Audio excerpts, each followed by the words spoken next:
Welcome to UBI Unplugged, breaking down the future of income. I'm excited to dive into today's topic, which is UBI in the Global South.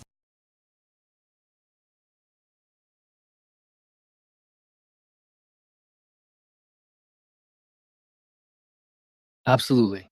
It's one thing to talk about UBI in, say, the UK, which we've got some articles about that, but entirely another to think about its cultural adaptation and implementation in diverse economies.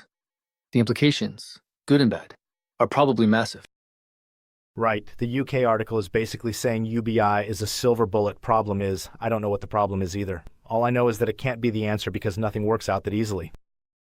Well, I think the UK one paints a rather rosy picture, to be honest. The idea that a UBI of pound 1,200, pound 1,600 pounds is the solution and will reduce costs. It's a bold claim, that's for sure. There's some interesting points, though, about tackling inequality and adapting to automation. That's definitely a global concern. But that doesn't mean it'll automatically work in the Global South. We need to think about the practicalities, the local context, and so many other factors. Yes, and what's interesting is that the article does point to this idea of streamlining existing welfare. And it's interesting to think about whether that's something that could also work in the Global South. I mean, in some places, welfare is so fragmented that maybe something like a UBI could actually be more efficient. It's not just about handouts, it's about system design. Plus the point about automation. That's a major challenge that cuts across both the UK and the Global South. I still think it's all just giving people money for nothing. What work are people going to do? Who's going to pick the food? Who is going to look after the old people if everyone just gets paid? That's a really valid point. The work disincentive is a major concern, and it's a concern that's not unique to the UK or the Global South. It's universal. It's crucial to look at the data from these trials like they mentioned in the article, the Finland one in particular.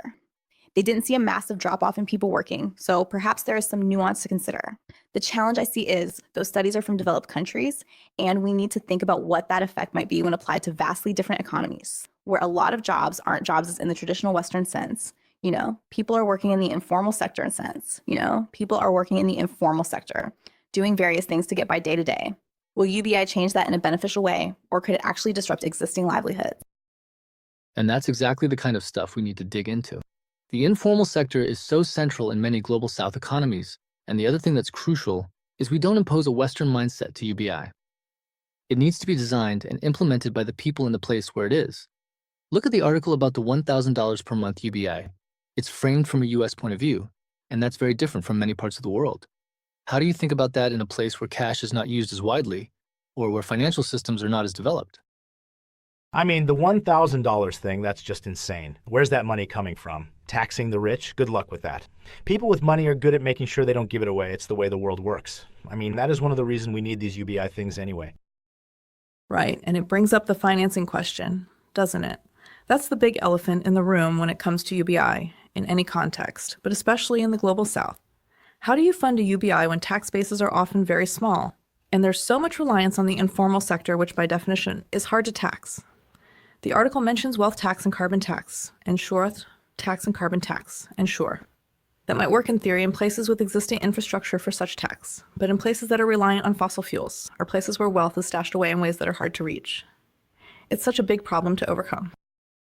And I think that's why the idea of cultural adaptation is so central. We can't just take a cookie-cutter model and plop it into a completely different context. The finance side of it has to be aligned with the local economy. That can't be a centralized approach. For example, in places where community-based agriculture is the norm, perhaps UBI could be linked to cooperatives or local credit systems. So it's not all just about cash handouts, it's more about community resilience. See, I think that just makes it even more complicated. I mean, now it's not just a UBI, it's some kind of UBI that's also a community co-op thing. Just give the money, right? Less is more, maybe? Yes, and it's also about infrastructure, right, not just finance. We need banking systems that can handle this. Even basic identification systems can be challenging in many areas. Thinking about places where lots of people are in rural areas. How do we make payments reach them consistently? We can't assume everyone has a bank account or reliable internet access. There are places where just providing the payments every month is a monumental logistical challenge. Right, so we're going to spend all this money to build a new financial system just to give away more money. Surely there's a cheaper way. Why not improve the systems we have? Or maybe fix whatever is broken instead of making everything even more complicated? And there are some amazing things happening on that front. where they use mobile banking or local technology platforms. I think those sorts of solutions are the key to making sure the UBI is secure and actually gets to the right people. We've talked about the challenges, but I think we should also be talking about how it can be an opportunity for leapfrogging some of these issues.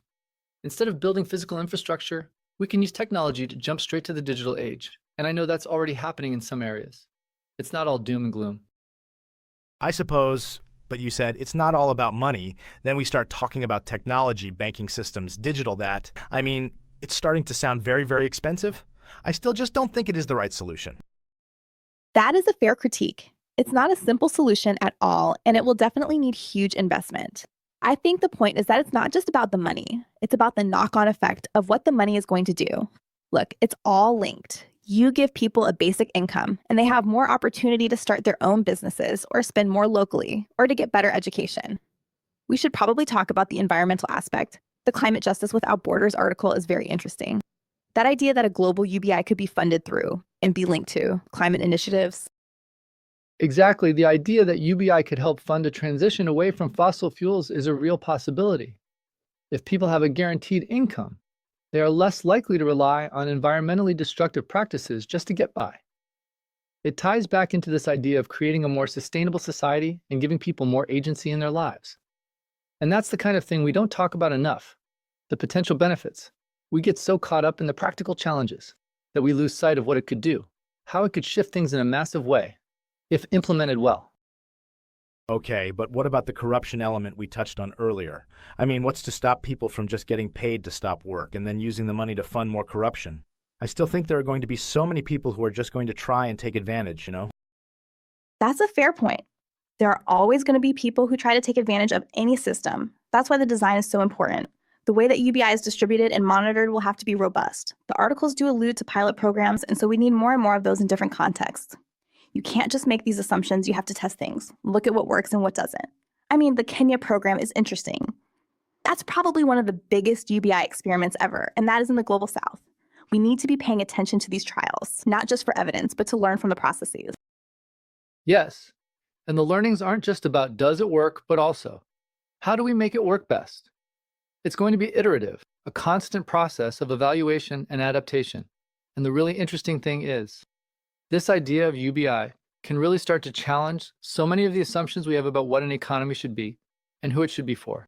If you know everyone is going to be taken care of, even a little, that really changes the power dynamic, doesn't it? It's not just about welfare, it's a social contract. I still don't know. I can see some of the arguments, and you are right, it might make things better.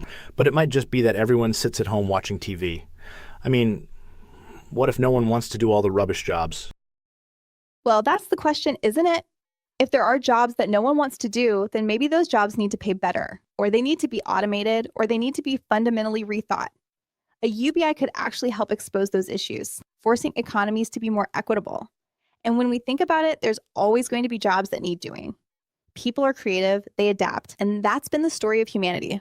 If people are freed from the anxiety of survival, they may well surprise us with the things they decide to do, the work they want to pursue.